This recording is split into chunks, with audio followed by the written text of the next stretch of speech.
Tu es assis dans le cabinet d'un médecin. Ton bras est enroulé dans ce brassard serré pour la tension artérielle. Il se gonfle, se resserre, puis les chiffres apparaissent. 142/82. À ce moment-là, la plupart des gens se posent une seule question. Est-ce que c'est grave? Mais voici la vraie question que presque personne ne se pose. Quel chiffre est réellement dangereux? Le chiffre du haut ou celui du bas? Pendant des années, on a considéré la tension artérielle comme un simple chiffre. Si elle est élevée, c'est mauvais. Si elle est normale, tout va bien. Simple. Sauf que ce n'est pas si simple. Ces deux chiffres ne sont pas identiques. Ils n'augmentent pas pour les mêmes raisons et surtout, ils ne représentent pas les mêmes risques. C'est là que les choses deviennent confuses. On peut t'entendre dire « Ne t'inquiète pas, c'est juste le chiffre du haut » ou quelqu'un d'autre te dire « C'est le chiffre du bas qui compte vraiment ». Alors, lequel est-ce? Parce que le vrai problème, c'est que se concentrer sur le mauvais chiffre peut te faire passer à côté d'un signe avant-coureur que ton corps t'envoie déjà. Permets-moi de t'expliquer simplement. Imagine ton cœur comme une pompe qui pousse le sang dans un réseau de tuyaux. À chaque fois qu'il se contracte, il y a une vague de pression. Et quand il se relâche, il reste une certaine pression dans les tuyaux. Ce sont exactement ces deux chiffres qui la mesurent. Mais voici ce que la plupart des gens ne réalisent pas. En vieillissant, ton corps change. Tes vaisseaux sanguins ne réagissent plus de la même façon. Ton cœur ne gère plus la pression de la même manière. Et soudain, l'un de ces chiffres peut commencer à raconter une histoire bien plus sérieuse que l'autre, celle d'une tension, d'une usure silencieuse qui s'accumule avec le temps, de risques qui n'apparaissent que trop tard. Dans cette vidéo, on va décortiquer tout ça de manière simple pour que tu comprennes enfin ce que signifient vraiment ces deux chiffres, lequel mérite ton attention et ce que ton corps essaie peut-être de te dire avant que quelque chose de grave ne se produise. Qu'est-ce que la tension artérielle au juste? Pour le comprendre facilement, la tension artérielle, c'est la force que le sang exerce en circulant dans tes vaisseaux. À chaque battement de ton cœur, du sang est poussé dans ton corps. Même quand ton cœur se relâche, il reste une pression dans tes artères. C'est pour ça que la tension artérielle a toujours deux chiffres. Le chiffre du haut s'appelle la pression systolique. C'est la pression créée quand ton cœur pompe activement le sang dans tes artères. Imagine un robinet qui s'ouvre brusquement. La première vague d'eau qui jaillit, c'est comparable à la pression systolique. C'est le moment de la poussée. Le chiffre du bas s'appelle la pression diastolique. C'est la pression qui reste dans tes artères quand ton cœur se repose entre deux battements. Même quand le cœur ne pousse plus, il y a encore de la pression dans les tuyaux, comme l'eau qui reste dans un tuyau même quand le débit ralentit. Ces deux chiffres ensemble donnent une image complète du fonctionnement de ton cœur et de tes vaisseaux. Mais voici l'essentiel que la plupart des gens ignorent. Ces deux chiffres ne se comportent pas de la même façon. Et c'est là que la confusion commence. Beaucoup voient la tension artérielle comme un seul nombre. Si c'est élevé, c'est mauvais. Si c'est normal, tout va bien. Mais en réalité, c'est bien plus complexe. Certaines personnes ont un chiffre du haut trop élevé, d'autres un chiffre du bas trop élevé, et d'autres encore ont les deux élevés. Chaque situation raconte une histoire différente sur ce qui se passe dans ton corps. Comment notre compréhension a évolué avec le temps. Autrefois, on pensait que le chiffre du bas, la pression diastolique, était le plus important, car il reflète la pression quand le cœur est au repos. L'idée était simple. Si ton cœur est sous pression même au repos, c'est que le vrai problème est là. Pendant des années, l'attention s'est donc surtout portée sur ce chiffre. Mais les recherches ont changé la donne. Aujourd'hui, on sait que le chiffre du haut, la pression systolique, devient extrêmement important, surtout en vieillissant. Avec l'âge, tes vaisseaux sanguins perdent en élasticité. Ils deviennent plus rigides. Quand les artères sont souples, elles absorbent bien le flux sanguin. Mais quand elles durcissent, chaque battement de cœur fait monter la pression plus que nécessaire. C'est pour ça que beaucoup de personnes de plus de 50 ou 60 ans voient leur chiffre du haut augmenter. Et ce n'est pas à prendre à la légère, car une pression systolique élevée met ton cœur et tes vaisseaux sous tension en permanence. Avec le temps, cela augmente les risques d'infarctus, d'AVC ou d'endommager tes artères. Et le plus important, c'est que ces dommages ne surviennent pas brutalement. Ils s'accumulent lentement, silencieusement. Que se passe-t-il quand la pression systolique est trop élevée? Comme on l'a vu, la pression systolique, c'est le chiffre du haut. Elle représente la force avec laquelle ton cœur pousse le sang dans tes artères. Chaque battement fait monter cette pression et propulse le sang vers l'avant. Dans un système sain, tes vaisseaux sont flexibles. Ils se dilatent légèrement quand le sang circule, ce qui aide à réguler la pression. Mais en vieillissant, surtout après 50 ans, cette flexibilité diminue. Tes artères deviennent plus rigides et tout change.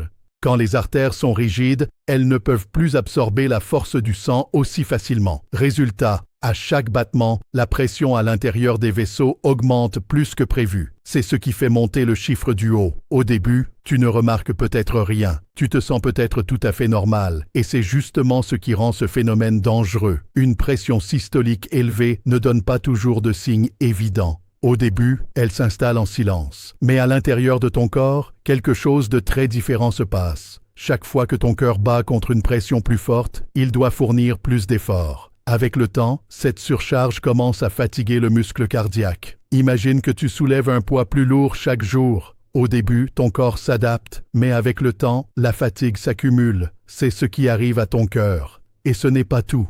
Une pression systolique élevée met aussi tes vaisseaux sous stress en permanence. Avec le temps, des micro-déchirures peuvent apparaître dans les parois des artères. Ton corps essaie de les réparer, mais ce processus de réparation peut causer des dépôts à l'intérieur des artères. Ces dépôts finissent par rétrécir les vaisseaux et réduire la circulation sanguine. Quand le flux sanguin est restreint, le risque de problèmes graves augmente. C'est comme ça que des maladies comme les infarctus ou les AVC se développent. Non pas brutalement, mais progressivement.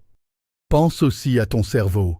Il dépend d'un flux sanguin constant. Quand la pression est trop élevée, elle peut endommager les petits vaisseaux dans ton cerveau. Avec le temps, cela augmente le risque d'AVC. C'est pareil pour tes reins. Ils ont besoin d'une pression stable pour filtrer correctement le sang. Une pression systolique trop élevée peut endommager les petits vaisseaux à l'intérieur des reins, réduisant leur capacité à fonctionner correctement. Ces problèmes ne surviennent pas du jour au lendemain. Ils se développent lentement. Et c'est pour ça que beaucoup de gens sont surpris quand on leur diagnostique une maladie grave. Ils se sentaient bien pendant des années, mais en réalité, les dommages s'accumulaient déjà en arrière-plan. Et la pression diastolique. Passons maintenant au chiffre du bas, la pression diastolique. Beaucoup de gens la négligent ou la mal interprètent. Pourtant, elle représente un risque différent, surtout à certains âges. Comme on l'a dit, la pression diastolique, c'est la pression dans tes artères quand ton cœur est au repos entre deux battements. Ce n'est pas la force de la poussée, mais la pression qui reste en permanence dans tes vaisseaux. Et cette pression constante compte plus qu'on ne le pense. Tandis que la pression systolique montre à quel point ton cœur travaille dur pendant chaque battement, la pression diastolique montre ce que tes vaisseaux subissent en continu, même quand ton corps est censé être au repos. Voici quelque chose d'important.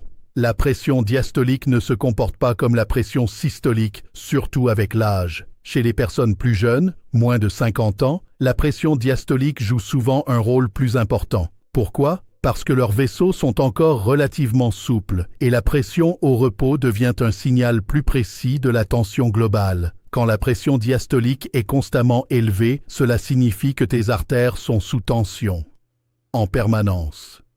Pas seulement pendant un effort, mais tout le temps. Et cela crée un risque différent. Imagine tes artères comme un système de tuyaux toujours sous pression. Si la pression à l'intérieur reste élevée en continu, les parois de ces tuyaux commencent à s'affaiblir. Elles perdent de leur résistance petit à petit et avec le temps, cela peut entraîner des problèmes structurels sérieux dans ton corps. L'un des risques les plus graves liés à une pression diastolique élevée est l'endommagement de l'aorte, l'artère principale qui transporte le sang du cœur vers le reste du corps. Si cette artère est soumise à une pression constante trop élevée, une zone affaiblie peut commencer à se former. Cette zone peut s'élargir lentement, créant une sorte de ballonnement. On appelle cela un anévrisme. Et c'est là que ça devient dangereux. Si ce ballonnement continue de grossir sans être détecté, il peut finir par éclater. Et quand cela arrive, cela provoque une hémorragie interne grave, potentiellement mortelle. Le pire, ce processus se développe souvent sans aucun signe avant-coureur. Il n'y a pas de symptômes évidents. Les dommages s'accumulent lentement, sans attirer l'attention. Pense à un ballon que tu gonfles. Au début, il s'étire facilement. Mais plus tu ajoutes d'air, plus les parois deviennent fines et fragiles. Finalement, si la pression est trop forte, le ballon éclate. C'est exactement ce qui se passe à l'intérieur de tes artères quand la pression diastolique reste trop élevée trop longtemps. Une pression diastolique élevée affecte aussi les plus petits vaisseaux sanguins dans tout ton corps. Ces petits vaisseaux sont responsables de l'apport en oxygène et en nutriments aux tissus. Quand ils sont exposés à une pression constante, ils perdent en efficacité. Cela peut impacter ton cerveau, ton cœur, tes reins et même ton niveau d'énergie générale. Quand la circulation sanguine n'est pas bien régulée, ton corps ne peut pas fonctionner de manière optimale. Alors, lequel des deux chiffres est le plus dangereux? La réponse honnête, c'est que le 2 compte, mais pas de la même façon et pas à la même période de ta vie. La pression systolique, chiffre du haut, reflète la force quand ton cœur pompe activement le sang. Quand ce chiffre reste élevé, il fatigue ton cœur et tes principales artères. Avec le temps, cela augmente le risque d'infarctus, d'AVC et d'endommager des organes vitaux comme les reins. La pression diastolique, chiffre du bas, reflète la pression constante à l'intérieur de tes vaisseaux quand ton cœur est au repos. Quand ce chiffre reste élevé, cela signifie que tes artères sont sous tension en permanence. Cela peut affaiblir leurs parois et entraîner des dommages structurels à long terme comme des anévrismes. Alors, au lieu de te demander quel chiffre est le plus dangereux, pose-toi plutôt cette question: quel chiffre est en train de t'envoyer un signal d'alerte? Ton corps ne t'envoie pas des chiffres au hasard, il t'envoie des signaux. Si ton chiffre du haut augmente, cela peut indiquer que tes artères deviennent rigides et que ton cœur doit travailler plus dur que nécessaire. Si ton chiffre du bas est élevé, cela peut signifier que tes vaisseaux sont sous tension en permanence, même quand ton corps devrait être au repos. Et l'âge, dans tout ça? L'âge est un facteur clé. Chez les personnes plus jeunes, une pression diastolique élevée peut être un signe d'alerte plus fort, car elle reflète une tension persistante dans un système qui devrait encore être flexible. Mais en vieillissant, surtout après 50 ou 60 ans, la pression systolique devient plus critique. C'est parce que les changements naturels de tes vaisseaux sanguins rendent ton corps moins capable d'absorber la pression à chaque battement. C'est pourquoi la médecine moderne accorde une attention particulière aux 2 chiffres, mais se concentre souvent davantage sur la pression systolique chez les adultes plus âgés. Et si ma tension est contrôlée par des médicaments? Même si ta tension est stabilisée par des médicaments, cela ne signifie pas que le risque a disparu. Les médicaments aident à gérer les chiffres, mais ils ne suppriment pas les causes sous-jacentes. Ton mode de vie joue un rôle majeur. L'alimentation, ce que tu manges influence ta tension. L'activité physique, bouger régulièrement aide à garder tes artères souples. Le sommeil, un bon repos permet à ton corps de se régénérer. La gestion du stress. Le stress chronique maintient ton système en état de tension. Ces changements ne sont pas compliqués, mais ils doivent être constants. Ce sont les petits signaux que tu envoies à ton corps chaque jour et ton corps y répond sur le long terme. En résumé, quand tu regardes ta tension artérielle, ne te contente pas de voir les chiffres. Essaie de comprendre le message qu'ils te transmettent. Une fois que tu sauras interpréter ces chiffres, tu verras ta santé sous un angle différent. Tu ne réagiras plus seulement quand quelque chose ne va pas, mais tu remarqueras les signes avant-coureurs, avant que les problèmes ne surviennent. Cette prise de conscience te permettra de prendre le contrôle, non pas par des changements radicaux, mais par des actions simples et régulières. L'objectif n'est pas seulement de gérer ta tension, mais de la comprendre. Ainsi, ton corps ne travaillera pas contre toi, mais avec toi. Un dernier conseil. Avant d'apporter des changements majeurs à ton mode de vie ou à ton traitement, parlant à ton médecin. Ta situation est unique et les bons conseils sont essentiels,